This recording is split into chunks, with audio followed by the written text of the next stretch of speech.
وعلی آلہ وصحابہ اجمعین۔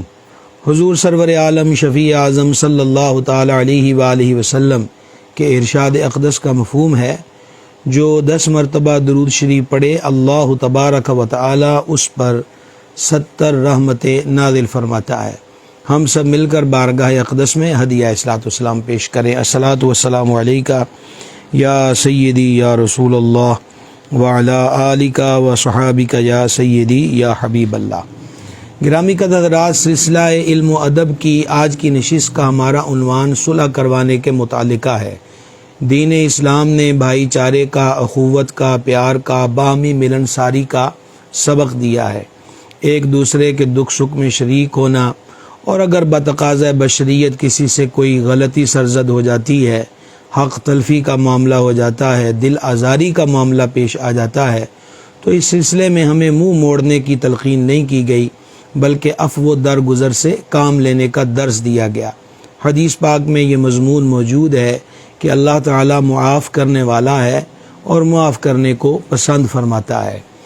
دین اسلام کے اندر قطع تعلقی کی سخت ممانعت بیان کی گئی ہے۔ اگر بغیر عذر کے، بغیر شرعی اجازت کے کوئی اپنے عزیز رشتہ داروں سے، اپنے دوست احباب سے، عامۃ المسلمین سے قطع تعلقی کرتا ہے، کلام کو ترک کر دیتا ہے، تو اس کو پسند نہیں فرمایا گیا، بلکہ احادیث مبارکہ میں اس کا رد کیا گیا۔ حدیث مبارک سماعت فرمائیے گا۔ یہ حدیث شریف سنن ابو داؤد کے اندر موجود ہے، اور اس کو روایت کیا ام المومنین مخدومۃ المسلمین سیدتنا صدیقہ بنت صدیق اکبر رضی اللہ تعالی عنہما نے، کہ جان عالم صلی اللہ تعالی علیہ وآلہ وسلم نے ارشاد فرمایا کہ مسلمان کے لیے یہ نہیں ہے کہ دوسرے مسلمان کو 3 دن سے زیادہ چھوڑ رکھے۔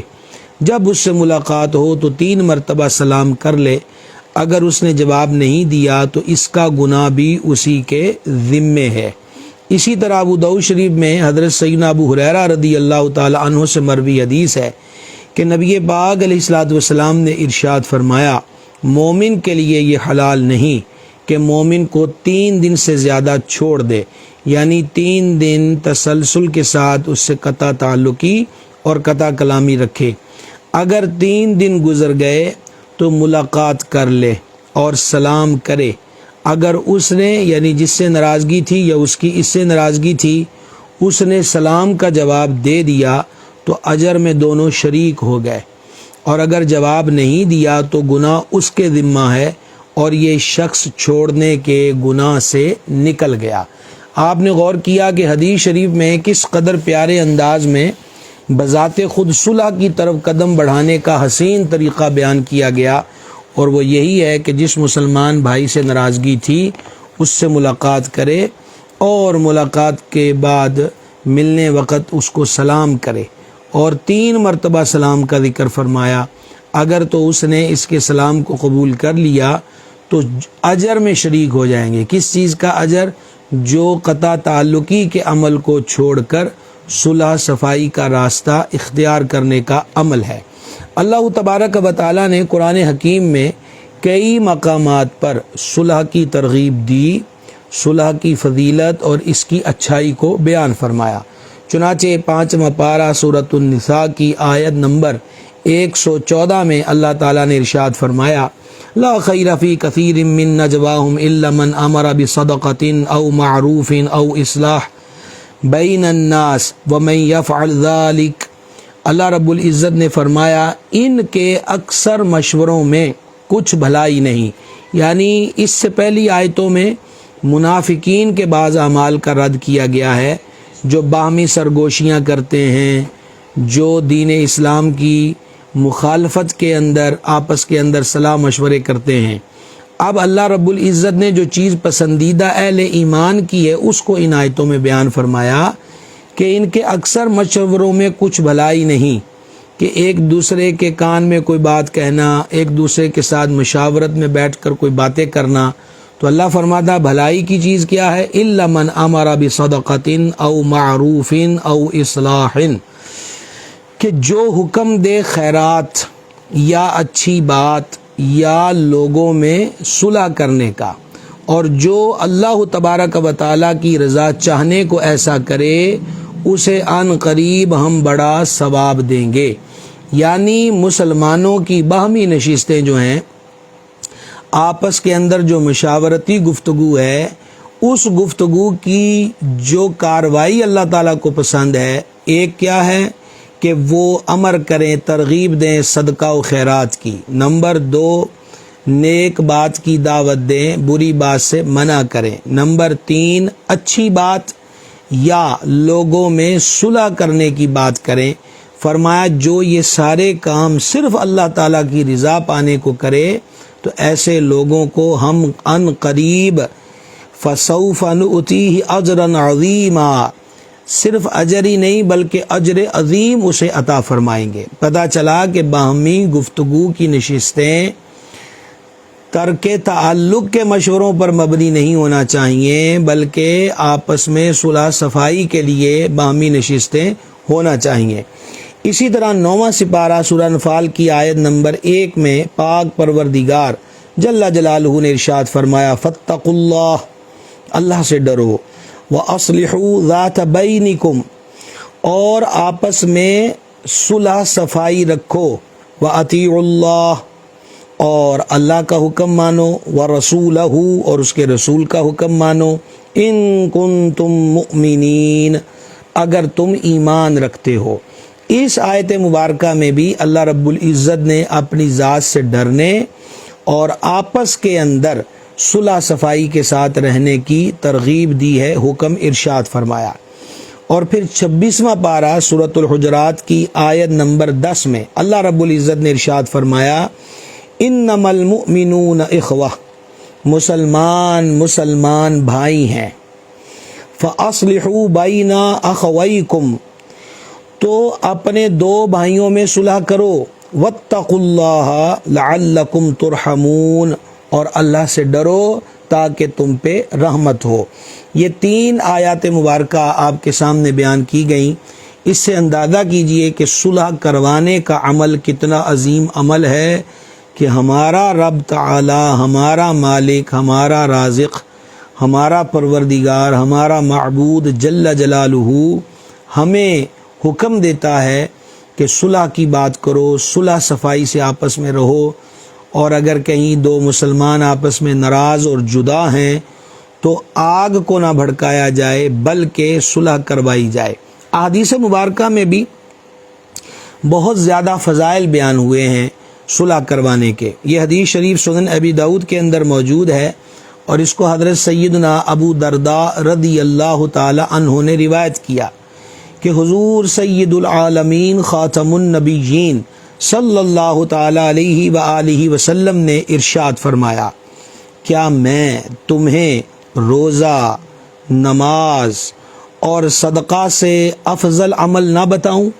آپ ذرا اس استفسار پر غور فرمائیے کہ جان عالم علیہ السلام فرما رہے ہیں کہ کیا میں تمہیں اس عمل کی خبر نہ دوں کہ جو روزے، نماز اور صدقے سے افضل ہے؟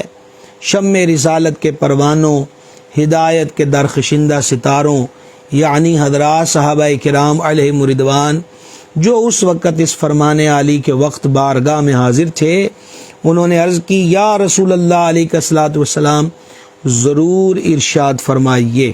تو رحمت عالم صلی اللہ تعالی علیہ وآلہ وسلم نے ارشاد فرمایا، وہ عمل جو نماز، روزہ اور صدقے سے جسے افضل فرمایا وہ عمل آپس میں روٹھنے والوں میں صلح کروا دینا ہے، کیونکہ روٹھنے والوں میں ہونے والا فساد خیر کو کاٹ دیتا ہے۔ جب آپس میں صلح صفائی ہوگی، ایک دوسرے کے دکھ سکھ میں شریک ہوں گے، کسی کو کوئی پرابلم بنا تو معاونت کریں گے، کسی چیز کی ضرورت پڑی، وہ مالی معاونت ہو، کوئی تکلیف ہو گئی، گھر میں مریض ہے اٹھا کے ہاسپٹل لے گئے، وغیرہ وغیرہ وغیرہ۔ جب آپس میں صلح ہوگی تو یہ سارے نیک امور اور خیر خواہی کے امور سر انجام دے سکیں گے، لیکن جب آپس میں ناراضگی ہے اور آپس میں صلح ہی نہیں ہے تو فرمایا کہ یہ روٹھنے والا جو عمل ہے وہ یہ فساد خیر کو کاٹ دیتا ہے، خیر کے سلسلے اس سے رک جاتے ہیں، فساد کے سلسلے اس سے بڑھ جاتے ہیں۔ دوسری حدیث پاک سنیے، امام منذری رحمہ اللہ نے اس حدیث کو الترغیب و ترہیب کے اندر نقل کیا، اور سیدنا عبداللہ بن عمر رضی اللہ تعالی عنہما سے یہ حدیث مروی ہے کہ رحمت عالم صلی اللہ تعالی علیہ وآلہ وسلم نے ارشاد فرمایا، سب سے افضل صدقہ روٹھے ہوئے لوگوں میں صلح کروا دینا ہے۔ اور صدقے کے فضائل کثیر ہیں، صدقہ بری موت سے بچاتا ہے، یہ حدیث ہے۔ صدقے سے بلائیں ڈلتی ہیں، یہ بھی حدیث میں مضمون ہے۔ صدقہ بری موت سے بچاتا ہے، یہ بھی مضمون حدیث شریف میں ہے۔ تو لہٰذا صلح کروانے کو افضل ترین صدقہ ارشاد فرمایا گیا۔ تیسری حدیث مبارک سماعت کیجئے، یہ صحیح بخاری کتاب الجہاد کے اندر موجود ہے، اور اس کو حضرت سیدنا ابو ہریرہ رضی اللہ تعالی عنہ نے روایت کیا کہ کریم آقا صلی اللہ تعالی علیہ وآلہ وسلم نے فرمایا کہ لوگوں کے ہر جوڑ پر ہر اس دن جس میں سورج طلوع ہوتا ہے ایک صدقہ ہے، یعنی جب بندہ صبح کرتا ہے تو سر سے لے کر پاؤں تک وجود کے تمام حصوں پر صدقہ کرنا اس کے لیے ہے کہ وہ صدقہ کرے۔ دو آدمیوں کے درمیان، اب دیکھیے غور فرمائیے کہ صدقے کے بارے میں آقا علیہ السلام نے ہمیں کس قدر حسین فہرست ان اعمال کی ارشاد فرمائی۔ فرمایا دو آدمیوں کے درمیان انصاف کرنا صدقہ ہے۔ کسی شخص کی مدد کے لیے اسے اپنی سواری پہ سوار کرنا یا اس کا سامان اپنی سواری پر لادنا صدقہ ہے۔ سبحان اللہ، یہ بندہ سوار ہے اور کوئی پیدل جا رہا ہے، خصوصاً آج کل گرمی کا موسم ہے، تو اگر کوئی اور خطرات نہ ہوں، جیسے حالات کے اعتبار سے لٹیرے چور اچکے بھی پھرتے ہیں، اور ایسے لوگوں نے بہت سارے مستحق لوگوں کے حقوق کو بھی زائل کر رکھا ہے کہ آج کل لوگ کسی کو لفٹ دینے میں گھبراتے ہیں کہ پتہ نہیں یہ جیب کاٹ لے گا، اس کے پاس پسٹل چاقو ہوگا، اور یہ مجھ سے میری نقدی موبائل اور چاہے میری بائک ہی چھین کے فرار ہو جائے گا۔ ان خطرات نے بھی، یعنی برے لوگوں نے اچھے لوگوں کے لیے اچھائی کے راستوں کو بھی بند کیا ہوا ہے۔ بہرحال جہاں ایسے خطرات نہ ہوں تو اپنی سواری پر کسی کو بٹھانا، یا اس کے پاس سامان ہے وہ اٹھا کر جا رہا ہے، اس کا سامان اپنی سواری پہ لاد کے اس کو اس کی منزل تک پہنچا دینا، حدیث پاک میں فرمایا کہ یہ بھی صدقہ ہے۔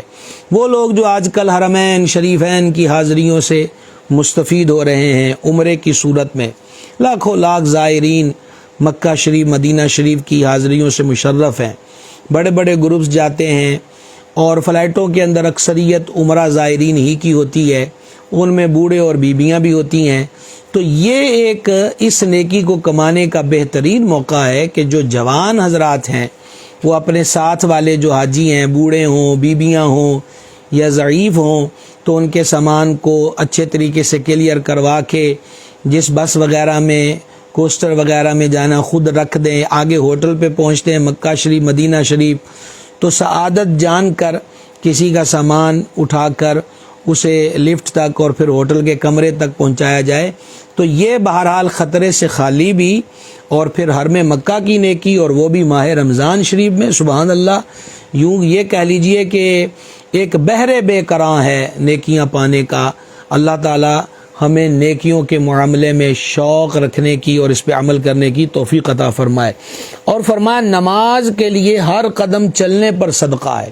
ایک بندہ اپنے گھر سے مسجد کی طرف آتا ہے تو قدم قدم پر اسے صدقے کا ثواب ہے، اور راستے سے تکلیف دہ چیز کو دور کر دینا صدقہ ہے۔ راستے نہ روکے جائیں، ان میں کانٹے نہ بچھائے جائیں، ایسی چیزیں نہ پھینکی جائیں کہ جس سے پھسلن کا خطرہ ہو، کو گر جائے بیچارے کے چوٹ آ جائے، وہ زندگی بھر کے لیے معذور ہو جائے، بلکہ راستوں میں تکلیف دہ چیز راستوں سے ہٹانا یہ ہمارے دین اسلام کی ترغیب اور تعلیم ہے، اور اسے ہمارے آقا علیہ الصلوۃ والسلام نے صدقے کے اجر سے تعبیر فرمایا۔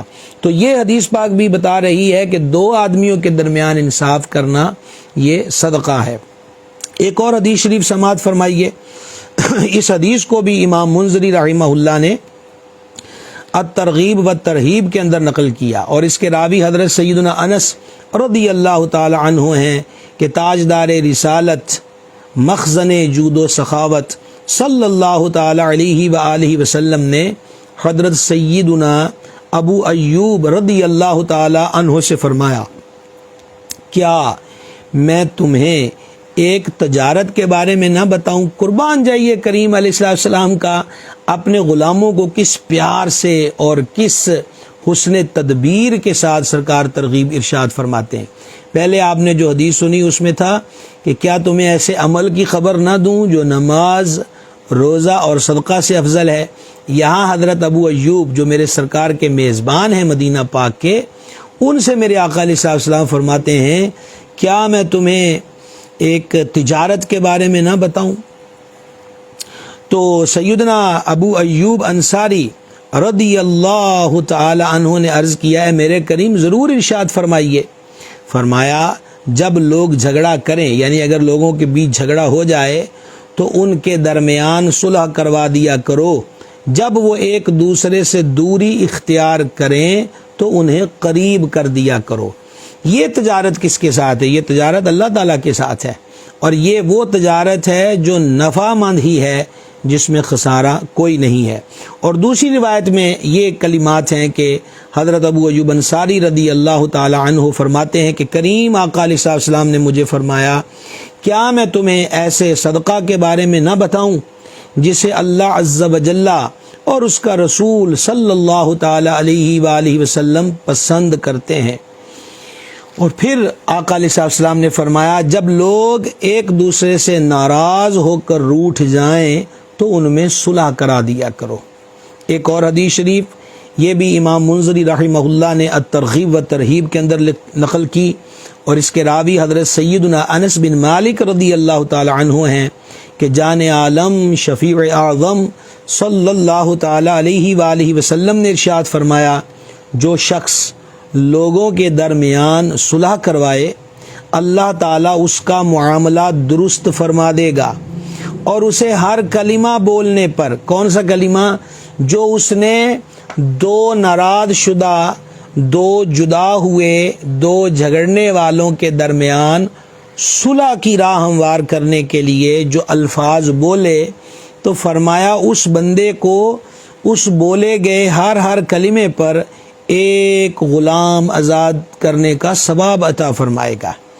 اور جب وہ لوٹے گا، یعنی یہ عمل کر کے صلح کروا کے جب وہ لوٹے گا تو اپنے پچھلے گناہوں سے مغفرت یافتہ ہو کر لوٹے گا۔ اندازہ کیجئے کہ آج ہم نے اتنے عظیم اور فضیلت والے عمل سے منہ موڑا ہوا ہے، بلکہ جدائیوں، تفریق، لڑائیوں کی فضا جو ہے اسے زیادہ پیدا کرنے کی کوشش کی جاتی ہے، اور ایک بندہ تو ایک بات پر کسی سے ناراض بیٹھا ہوتا ہے اور یہاں مزید 10 کا اضافہ کر کے اس کی ناراضگی اور جدائی اور خفگی کو مزید مضبوط کر دیا جاتا ہے۔ مسلمان کو اللہ اور اس کے رسول جل جلالہ علیہ السلام نے یہ تعلیم نہیں دی، بلکہ حدیث شریف سنیے کیا حسین سطر ہے اس کی پہلی، کہ آقا علیہ السلام نے فرمایا، صلح کرواؤ کہ تمہارا رب تعالی بھی صلح کروائے گا۔ اس ضمن میں ایک بڑی ہی عظیم حدیث مبارکہ سماعت فرمائیے گا، اور یہ بڑی ہی ایمان افروز حدیث شریف ہے، اور اس کو امام حاکم نیشاپوری رحمہ اللہ نے مستدرک کے اندر نقل کیا، اور اس کے راوی حضرت سیدنا انس رضی اللہ تعالی عنہ ہیں۔ بیان کرتے ہیں کہ ہم ایک دن حضور پر نور علیہ السلام کے دربار گوہر بار میں حاضر تھے کہ ہمارے آقا و مولا علیہ السلام نے تبسم فرمایا، یعنی حضور مسکرائے۔ سبحان اللہ، اس مسکراہٹ پہ بھی قربان جائیں کہ جس سے مرجھائی ہوئی کلیاں کھل اٹھتی ہیں۔ اور امام عاشقاں مجدد دوراں سیدی الشاہ امام محمد رضا خان قادری رحمۃ اللہ علیہ آقا علیہ السلام کے تبسم پر یوں سلامی پیش کرتے ہیں کہ جس کی تسکین سے روتے ہوئے ہنس پڑیں، اس تبسم کی عادت پہ لاکھوں سلام۔ تو سرکار علیہ السلام مسکرائے تو حضرت امیر المومنین سیدنا عمر بن خطاب فاروق اعظم رضی اللہ تعالی عنہ نے عرض کی، یا رسول اللہ صلی اللہ تعالی علیہ وسلم، میرے ماں باپ حضور پہ قربان، سرکار علیہ الصلاۃ والتسلیم نے تبسم فرمایا ہے، اس کا سبب کیا ہے؟ تو جان عالم علیہ الصلوۃ والسلام نے حضرت فاروق اعظم کی عرض پر فرمایا میرے دو امتی قیامت کے دن اللہ تبارک و تعالی کی بارگاہ میں دو زانو گر پڑیں گے، یعنی اتحیات کی صورت میں۔ ایک عرض کرے گا یا اللہ اس سے میرا انصاف دلا کہ اس نے مجھ پر ظلم کیا تھا۔ یاد رہے کہ ظلم کی کئی اقسام ہیں، اور گزشتہ 2 سالوں میں ہمارا یہ جو سلسلہ علم و ادب چلتا رہا، ظلم کی مذمت میں ہم نے کئی نشستوں میں گفتگو کی ہے۔ تو یہ سارے جو بیانات ہیں وہ ہمارے اسی تحریک بزم صوفیہ اس کے پیج پر موجود ہیں، اور بلکہ اب تو ایک ایک کر کے جو یوٹیوب چینل ہے واحد ٹی وی یعنی WAHAD TV، اس پر وہ تمام سلسلوں کو ایک ایک کر کے منتقل وہاں کیا جا رہا ہے۔ تو ظلم کی مذمت کے بارے میں بھی یہ سننا چاہیے۔ آج کل معاشرے کے اندر تحمل کی جگہ ظلم اور جبر نے لے رکھی ہے، جو کسی صورت بھی اللہ تعالیٰ کو پسند نہیں ہے۔ تو فرمایا وہ 2 بندے، ان میں سے ایک کہے گا الہی اس نے مجھ پہ ظلم کیا، میرا انصاف دلا دے۔ اللہ تبارک و تعالی اس مدعی یعنی دعویٰ کرنے والے سے فرمائے گا اب یہ بیچارہ یعنی جس پر دعویٰ کیا گیا ہے وہ کیا کرے، اس کے پاس تو کوئی نیکی باقی نہیں، قربان جائیں اس مالک کی کریمی پر۔ وہ کس قدر، یہ لفظ کس قدر بھی یہاں نہیں بنتا، کیونکہ اس میں بھی احتمال ہے کہ بندہ کو حد مقرر کر لے، اس کے کرم کی حد دی کوئی نہیں۔ عقل انسانی اللہ تعالیٰ کی رحمت کے حد و کنارے کو پا ہی نہیں سکتی۔ وہ بڑا ہی مہربان ہے، اس کی کریمی، اس کی مہربانی، اس کی رحمت کی جو جھلک ہے اور اس کی کریمی کا جو مظہر ہے، اس کی رحمت کا جو مظہر ہے، وہ حضور مصطفیٰ جان رحمت عالم صلی اللہ تعالی علیہ وسلم کی ذات بابرکات ہے۔ تو اللہ فرمائے گا تو اب اس پہ دعویٰ کر رہا ہے، اس بیچارے کے پاس ہے کیا کہ یہ جو بدلے میں تمہیں دے دے؟ تو مظلوم عرض کرے گا میرے گناہ اس کے ذمہ ڈال دے، اس کے پلے تو نیکی کوئی نہیں ہے۔ تو پھر مالک یہ کر دے کہ میرے گناہ اس کے ذمہ ڈال دے، اس نے میرے ساتھ زیادتی کی۔ اتنا ارشاد فرما کر حضور پر نور صلی اللہ تعالی علیہ وآلہ وسلم کی چشمان کرم سے اشک جاری ہوئے، اور اشک باری کی حالت میں حضور علیہ الصلوۃ والسلام نے فرمایا وہ دن بہت عظیم دن ہوگا، کیونکہ اس وقت یعنی قیامت کے دن ہر ایک اس بات کا ضرورت مند ہوگا کہ اس کا بوجھ ہلکا ہو۔ اس لیے دنیا میں جانے سے پہلے اپنے کندھوں کو لوگوں کے حقوق سے خالی کر لیا جائے۔ چھوٹی چھوٹی بات بھی اگر ہو، جسے ہم آج چھوٹا سمجھ لیتے ہیں، کسی کو گالی دی، کسی کو تھپڑ مار دیا، کسی کو مکہ مار دیا، اور چلتے چلتے کسی کو بائک کی ٹکر دے دی، بیچارہ گر گیا اور یہ ہنستا ہوا مسخری کرتا گزر گیا، یہ اس کا بھرنا قیامت کے دن بہت مشکل کام ہے۔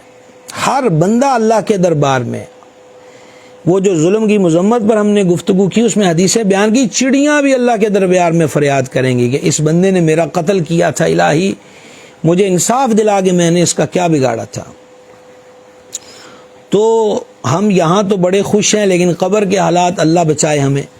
یہ لوگوں کے حقوق کندھوں پہ لے کے چلے گئے، بہت مشکل ہے۔ اس کی وجہ یہ ہے کہ مالک کریم جل جلالہ اپنی عبادات کے معاملے تو وہ مالک ہے، جسے چاہے معاف کر دے، گناہوں کو معاف کر دے۔ حقوق کے معاملے اللہ تعالیٰ نے قانون بنایا ہے کہ یہ بندوں کے بندے کے ذمے کر دیے گئے ہیں۔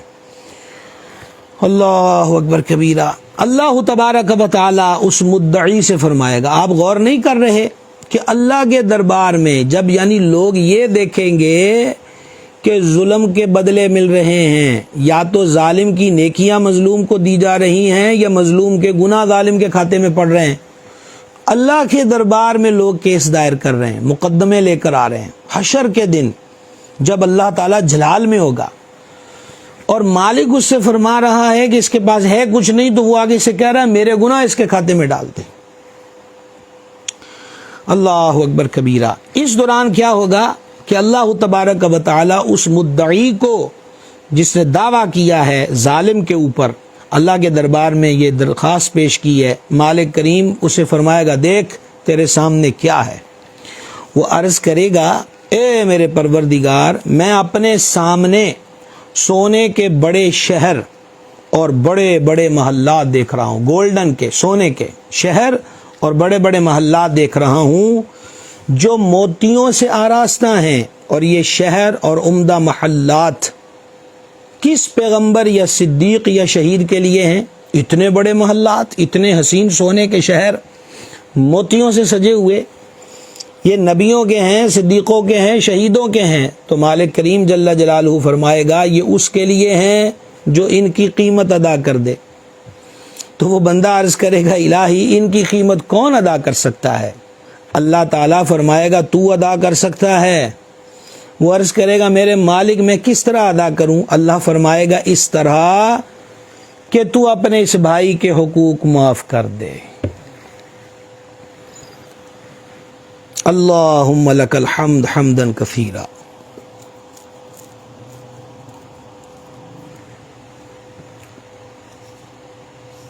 اللہم لک الحمد حمدا جمیعا۔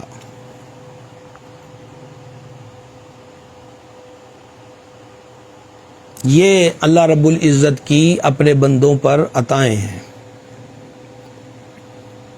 تو اس کی قیمت دے سکتا ہے، اپنے بھائی کے حقوق معاف کر دے۔ وہ عرض کرے گا الہی میں نے سب حقوق معاف کیے۔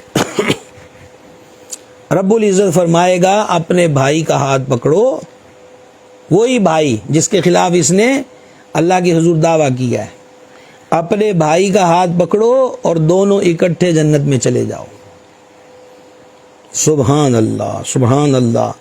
اور پھر جانے جانا صلی اللہ تعالی علیہ وآلہ وسلم نے ارشاد فرمایا اللہ سے ڈرو اور مخلوق میں صلح کرواؤ، کیونکہ اللہ تعالیٰ بھی بروز قیامت مسلمانوں میں صلح کروائے گا۔ گرامی قدرات، آپ نے اتنے فضائل سماعت فرمائے۔ ہمیں اس معاملے کے اندر سستی نہیں کرنی چاہیے، ہمیں اس معاملے کے اندر قدم بڑھانا چاہیے۔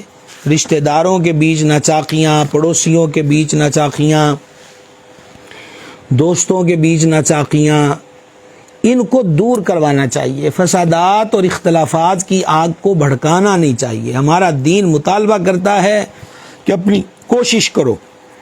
اب آپ اس پر ایک حدیث پاک سنیے، حیرانگی کا مقام ہے کہ صلح کروانے کے لیے کہاں تک ہمیں ترغیب ہے اور کیسے کیسے اصول وضع کیے ہیں اللہ کے محبوب پاک صاحب لولاک صلی اللہ تعالی علیہ وآلہ وسلم نے۔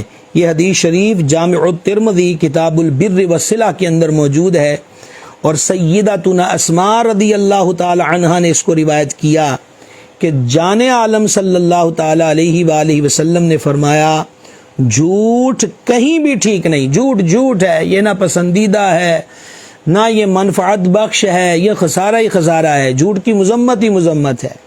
فرمایا جھوٹ کہیں بھی ٹھیک نہیں مگر 3 جگہوں پر۔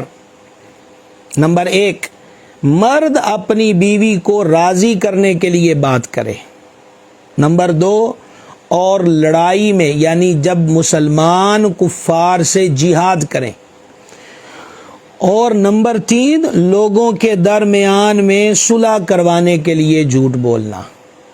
یہ حدیث شریف جامع الترمذی کی ہے۔ میاں بیوی بھی ناراض ہوں تو شوہر اپنی بیوی کو راضی کرنے کے لیے پہلو دار بات کر سکتا ہے۔ وہ کیا ہوتی ہے؟ اور صلح کروانے کے بیچ میں پہلو دار بات کیسے ہو سکتی ہے؟ صدر الشریعہ بدر الطریقہ خلیفہ اعلی حضرت سیدی مفتی محمد امجد علی اعظمی رحمۃ اللہ تعالی علیہ نے اس حدیث کو اپنی شہرۂ آفاق فقہ حنفی کا انسائکلوپیڈیا اردو زبان کے اندر بہار شریعت، اس کا 16واں حصہ ہے اور اس کا چیپٹر ہے جھوٹ کا بیان۔ تو یہ حدیث لکھ کر صدر الشریعہ رحمہ اللہ اس کے تحت بیان کرتے ہیں 3 صورتوں میں جھوٹ بولنے کی اجازت ہے، یعنی اس میں گناہ نہیں۔ نمبر 1، ایک جنگ کی صورت میں، جہاد میں، کہ یہاں اپنے مقابل کافر کو دھوکہ دینا جائز ہے، اسی طرح جب ظالم ظلم کرنا چاہتا ہو اس کے ظلم سے بچنے کے لیے بھی جائز ہے۔ نمبر 2، دوسری صورت یہ ہے کہ دو مسلمانوں میں اختلاف ہے اور یہ ایک بندہ ان دونوں کے درمیان صلح کروانا چاہتا ہے۔ مثلا ایک کے سامنے یہ کہہ دے کہ وہ تمہیں اچھا جانتا ہے، یعنی وہ تمہیں برا نہیں جانتا، اچھا جانتا ہے، وہ تو تمہاری تعریف کرتا تھا۔ یا یہ کہہ دے یار فلاں سے، یعنی وہی جو اس سے ناراضگی ہے، وہ اس نے تمہیں سلام بھیجا ہے۔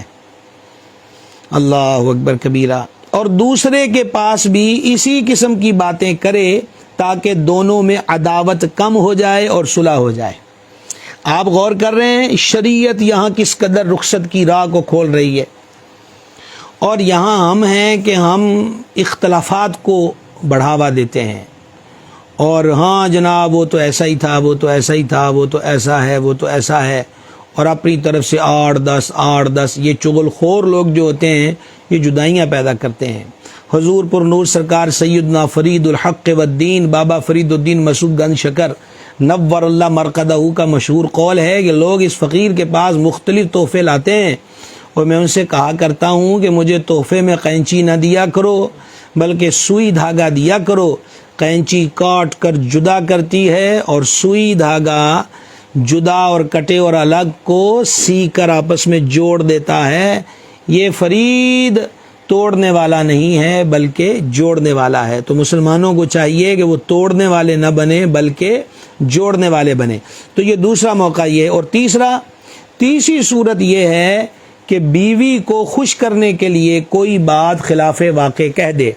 حقوق زوجین پر بھی، یعنی شادی بیاہ کی رسومات، پھر برات، پھر ولیمہ، پھر اس میں نیوتا جس کو نیوندرا ہمارے عام لفظ میں بولتے ہیں، پھر میاں بیوی کے آپس کے حقوق، اس پر بھی الحمدللہ ہم نے گزشتہ برس 4 سے 5 نشستیں ہماری اس عنوان پر ہوئی ہیں، اور اسی طرح الحمدللہ ہم نے قرآن و حدیث سے مسائل بیان کرنے کی اس میں کوشش کی ہے۔ آپ سب حضرات سے گزارش ہے کہ روز اپنا کوئی نہ کوئی وقت نکال کر ان مسائل کو سن لیا کریں کہ انشاءاللہ عز و جل اللہ رسول کا فرمان یقیناً مسلمان کے کان کے راز سے دل تک جاتا ہے اور اللہ تعالیٰ عمل کی توفیق بھی عطا فرماتا ہے۔ تو یہ میاں بیوی کے درمیان اگر ناراضگی ہو تو یہ تو نہیں ہے اب شوہر بولے جناب ہم ڈکٹیٹر ہوتے ہیں اور سارے حقوق کی پاسداری کی ذمہ داریاں ایک عورت پر ہی ہیں، ایک بیوی پر ہی ہیں، ایسا نہیں ہے۔ صدر الشریعہ رحمہ اللہ نے بارِ شریعت میں لکھا ہے کہ ہمارے معاشرے کا المیہ یہ ہے کہ دونوں اپنے اپنے حقوق کا مطالبہ کرتے ہیں۔ بیوی کہتی میرے یہ حقوق ہیں، شوہر کہتا ہے میرے یہ حقوق ہیں، اور پورے دونوں نہیں کر رہے، تو بات کیسے بنے گی؟ بات ایسے نہیں بنے گی کہ اپنے حقوق کے چرچے کیے جائیں، بات یوں بنے گی کہ ایک دوسرے کے حقوق کو تسلیم کر کے ان کو پورا کیا جائے۔ تو حدیث شریف میں شوہر کو اجازت دی کہ اگر بیوی بھی ناراض ہے تو یہ تو نہیں ہے کہ شوہر صاحب ہی ناراضی کا روشن مینار ہیں اور جناب ہی ناراض ہوں گے تو بیوی ہی قدموں میں پڑ کے اس کو راضی کرے گی۔ بیوی بھی انسان ہے، وہ بھی عورت ہے، وہ بھی اولاد آدم میں سے ہے، وہ بھی اللہ کی مخلوق ہے، لہٰذا اگر وہ بھی ناراض ہوئی ہے تو مناسب انداز کے ساتھ اس کو راضی کرنے کے لیے پہلو دار بات کر دینا، اس کی حدیث پاک میں اجازت مل رہی ہے۔ تو یہ ہمارے آقا و مولا صلی اللہ تعالیٰ علیہ وسلم کی روشن تعلیمات ہیں۔ تو اس گفتگو کے اختتام کی دہلیز پر پہنچتے ہوئے یہی عرض کروں گا، آپ نے قرآن بھی سن لیا، حدیث بھی سن لیے، اور کتب فقہ کے مسئلے بھی آخر میں سن لیے۔ ایک ہی حکم ہے، ایک ہی ترغیب ہے، توڑو نہیں جوڑو، جدا نہ کرو ملاؤ، لڑائیاں نہ پیدا کرو، صلح کی راہ کو ہموار کرو، نفرتوں کا بازار گرم نہ کرو، محبتوں کو فروغ دو، کانٹے پہلے ہی بہت ہیں، نیا گلستان ہی پیدا کر سکتے تو کچھ راہ کے کانٹے اور گلستان کے کانٹے کم کر دیے جائیں تاکہ لوگوں کے ہاتھ اور پاؤں چھلنی ہونے سے بچ جائیں۔ محبتوں کو پیغام کیجئے۔ سرور عالم صلی اللہ تعالی علیہ وسلم اپنے غلاموں، ہدایت کے روشن ستاروں حضرات صحابہ کرام علیہ رضوان کو قافلوں کے ہمراہ جب روانہ فرمایا کرتے تھے تو حضور علیہ السلام کی بنیادی تعلیم ان کے لیے یہ ہوتی تھی کہ تم نے وہاں خوشخبریوں کو پھیلانا ہے، نفرتوں کو نہیں پھیلانا، محبتوں کو عام کرنا ہے، نفرتوں کو عام نہیں کرنا۔ یہی اللہ رسول کی تعلیمات ہیں، اور ایک سچے مسلمان کے لیے یہی بات حرف آخر ہے، یہی راہ عمل ہے، یہی راہ نجات ہے کہ وہ اللہ اور اس کے رسول جل جلالہ و صلی اللہ علیہ وسلم کے احکامات کی پیروی کرے۔ آج کی سنت، چونکہ آج صلح کروانے کے بارے میں حدیث اور آیات مبارکہ پر بات ہوئی، تو آج ہم آپ کو جو سنت طریقہ جس پہ چند آداب بتائیں گے وہ ہے مصافحہ کرنا۔ جب دو مسلمان آپس کے اندر ملاقات کریں تو مصافحہ کرنا یعنی دونوں ہاتھ ملانا سنت ہے، اور یہ بھی آداب میں سے ہے کہ السلام علیکم ہاتھ ملانے سے پہلے کہے السلام علیکم اور پھر وہ ہاتھ ملائے، ملتے وقت بھی سلام کرے اور رخصت کے وقت بھی سلام کرے۔ نبی پاک صلی اللہ تعالی علیہ وآلہ وسلم نے فرمایا، جب دو مسلمان ملاقات کرتے ہیں، مصافحہ کرتے ہیں، ایک دوسرے کی خیریت پوچھتے ہیں، تو اللہ تعالیٰ ان دونوں کے درمیان 100 رحمتیں نازل فرماتا ہے، جن میں سے 99 رحمتیں زیادہ پرتپاق طریقے سے ملنے والے اور اچھے طریقے سے اپنے بھائی سے خیریت دریافت کرنے والے کے لیے ہوتی ہیں۔ روایتوں میں یہ بھی ہے کہ جب ہاتھ ملایا جائے تو درود شریف پڑھ لیا جائے، جدا ہونے سے پہلے اگلے پچھلے گناہ بخش دیے جائیں گے۔ یہ بھی آداب میں سے اور اچھا ہے کہ مسلمان بھائی کو السلام علیکم ورحمۃ اللہ کہا، ہاتھ ملایا تو اس کو دعا دی جائے، یغفر اللہ لنا ولکم، یعنی اللہ ہماری اور تمہاری بخشش فرمائے۔ اور یہ جو ہاتھ ملانا ہے نا، یہ بھی ہمارے آقا صلی اللہ علیہ وسلم کی حسین ادا ہے۔ آپ دیگر مذاہب کو دیکھ لیجئے، ان میں میل ملاقات کے وقت ملنا نہیں پایا جاتا۔ وہ چاہے ہندو دھرم کو دیکھ لیں، سکھ دھرم کو دیکھ لیں، یہود و نصارہ کے کلچر کو دیکھ لیں، کہیں سلوٹ موجود ہے اور کہیں ہاتھ جوڑ کے ایک دوسرے کو دور دور سے الفاظ کہنا، اور بعض جگہ پر قدم چھونا فقط ہوتا ہے۔ اسلام میں رحمت عالم علیہ السلام نے ہاتھ ملانے کی ترغیب دی ہے۔ یہ دین ایسا پیارا دین ہے کہ ملاقات کے وقت ہی ایک دوسرے کو سلامتی کی گارنٹی دیتا ہے، اور دونوں نے آپس میں ہاتھ ملائے تو یہ ہاتھ کا ملانا کینہ دور کرتا ہے، دل کی عداوت کو دور کرتا ہے۔ سبحان اللہ۔ اور بعض لوگ ایسا بھی کرتے ہیں ہمارے اس دور کے اندر کہ وہ محض ایسے انگلیاں ٹچ ہوتی ہیں، اور یہاں ہمارے ہاں بدقسمتی سے خلاف سنت عمل کو اسٹیٹس بنایا جاتا ہے۔ مسلمان کا اسٹیٹس صرف اور صرف سید عالم صلی اللہ علیہ وسلم کی سنت ہے، حضور علیہ السلام کی مبارک ادا کو، باقی سب ہمارے جھوٹے بنائے ہوئے اختراعی طریقے جو ہیں وہ کبھی بھی بندے کو حقیقی عزت نہیں دے سکتے۔ تو بعض متکبرین تکبر میں بھی ایسا کرتے ہیں، لیکن ہر ایسا کرنے والے کو ہم متکبر نہیں کہہ سکتے، کیونکہ تکبر کا تعلق دل سے، اور ہم کسی کے دل کو نہیں جانتے۔ تو بعض انگلیوں کا اب سلام لے رہے ہیں، سلام سلام سلام، اور انگلیوں کو ٹچ کیا جا رہا ہے، یہ طریقہ نہیں، ہاتھ سے ہاتھ ملایا جائے۔ اور آداب میں علماء نے لکھا ہے کہ مصافحے کے وقت دونوں کے ہاتھ خالی ہوں، یعنی وہ رومال یہ وہ کوئی چیز موجود نہ ہو۔ اور آج کل تو ہر ایک بندہ موبائل اٹھائے ہوئے ہے، ایک ہاتھ میں موبائل پکڑ کر وہ دکھانا بھی بس اوقات ضروری ہوتا ہے کہ ہمارے پاس کیا چیز ہے۔ تو بہرحال خالی ہاتھ جو ہے وہ مصافحہ کرنا یہ چاہیے، اور دونوں ہاتھ ملانے چاہیے۔ بچوں کو بھی جو سلام سکھاتے ہیں ہم اپنے گھروں کے اندر کہ انکل سے فلاں فلاں سے سلام لینا ہے، تو دونوں ہاتھ سے مصافحے کی ترغیب دیجیے، اور اسی میں برکت انشاءاللہ عز و جل ہے، اور یقیناً یہ ہمارے آقا صلی اللہ تعالی علیہ وسلم کی مبارک سنت ہے۔